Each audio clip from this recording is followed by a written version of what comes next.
Lecture of our series.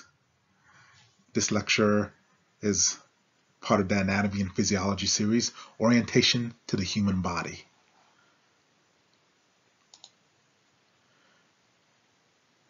In this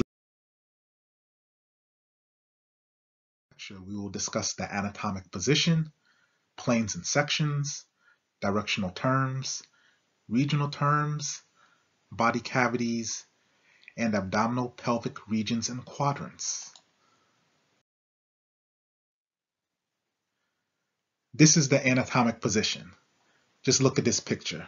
The patient is standing up with the feet parallel and flat on the floor and the hands facing anteriorly in the supine position.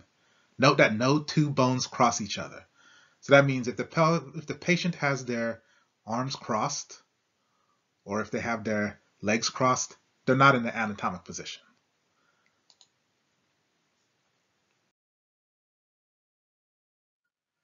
Now we talk about the anatomic planes and sections. So we have the coronal plane, which is in purple, and this plane separates the anterior portions from the posterior portions. The transverse or horizontal plane separates the superior portions from the inferior portions, and that's the plane that's in green. The sagittal plane, i.e. parasagittal plane, separates right portions from left portions. The mid-sagittal or the medial plane separates right portions from left portions equally, and it runs down the midline of the body. In other words, the mid-sagittal plane is a subset of the sagittal plane, and this sagittal plane here, which is in red, just happens to be the mid-sagittal plane as well. The oblique plane is just another plane that runs at an angle to any of the other three main planes of the body.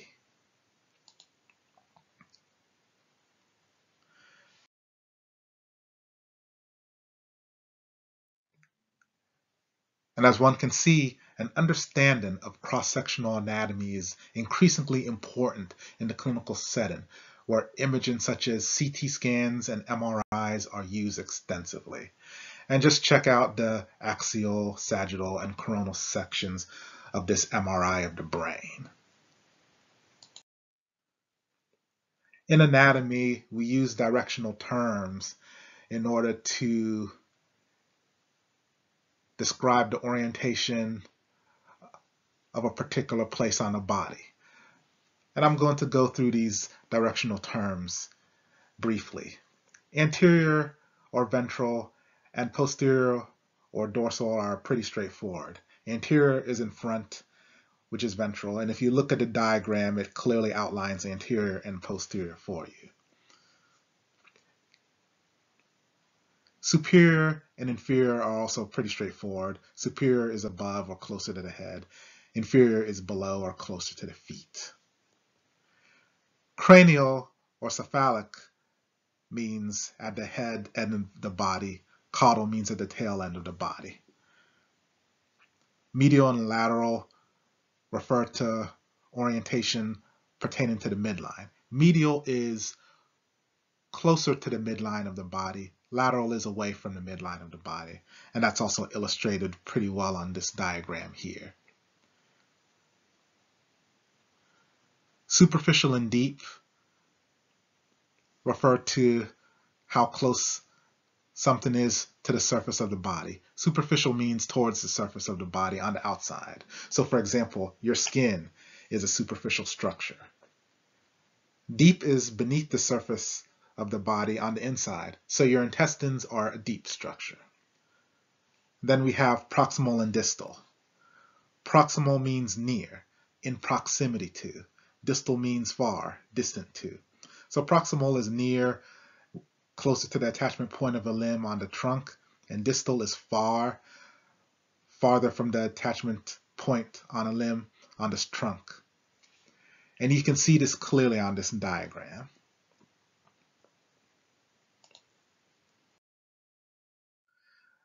We also have regional terms that describe different parts of the body, and I'm going to go through a few of them.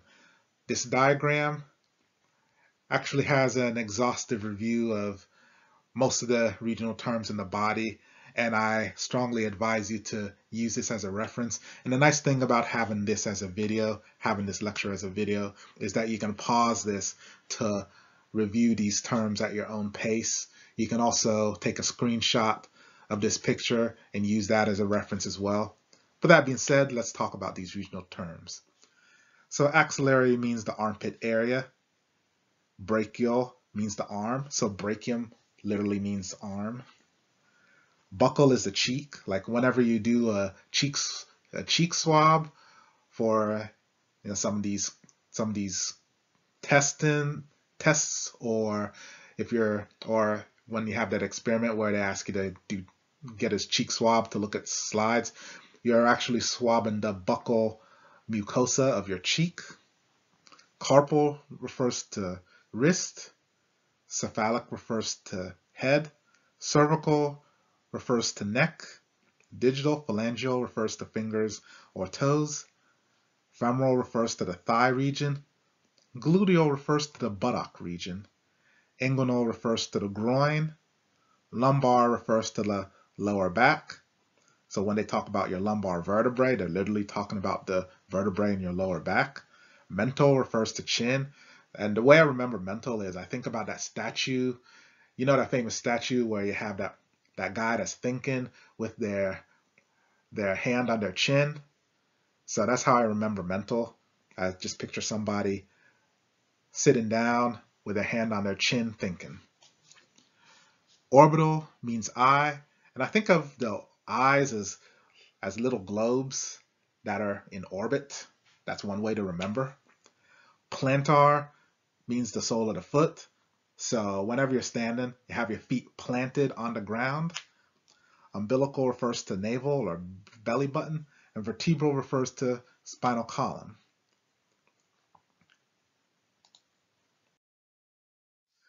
Now let's talk about the body cavities. The cranial cavity contains the brain. The thoracic cavity contains the cardiovascular and respiratory systems. And when I talk about the cardiovascular system, that means the heart and the great vessels that enter and leave the heart. That's what I mean by the cardiovascular system in this case. The respiratory system refers to the lungs and the airways that enter the lungs, as well as the blood vessels that enter the lungs as well. Inside the thoracic cavity, you have the mediastinum, which as you can see in the pictures in the middle of the thoracic cavity. You have the superior mediastinum, and you have the pericardial cavity, which contains the heart. The pleural cavity contains the lung. And within the thoracic cavity, there are two pleural cavities which contain each lung. The abdominal cavity contains the abdominal organs, such as the intestine, stomach, liver, and spleen, to name a few. The pelvic cavity contains the urinary bladder and the reproductive systems. And reproductive system in the female consists of the uterus, ovaries, fallopian tubes. And the man, it consists of the prostate, seminal vesicles, etc., etc. We're going to learn more about this in later lectures. Now let's talk about abdominal pelvic regions and quadrants. You have your right and left hypochondriac regions, and they're called hypochondriac because they're below the rib cage. You have your right and left lumbar regions. The lumbar are what's colloquially known as the flanks. You have your right and left iliac regions because they're close to the iliac part of the pelvic bone. You have your epigastric, your umbilical, and your hypogastric regions. So epigastric is above, hypogastric is below. The umbilical region is the area around the umbilicus. We also have our four quadrants. We have a right upper quadrant, which typically contains the gallbladder. We have our left upper quadrant, which contains the spleen. We have the right lower quadrant, which famously contains the appendix. We have the left lower quadrant, which, for example, contains the sigmoid colon. Well, that's all, folks. It looks like we're done for this lecture.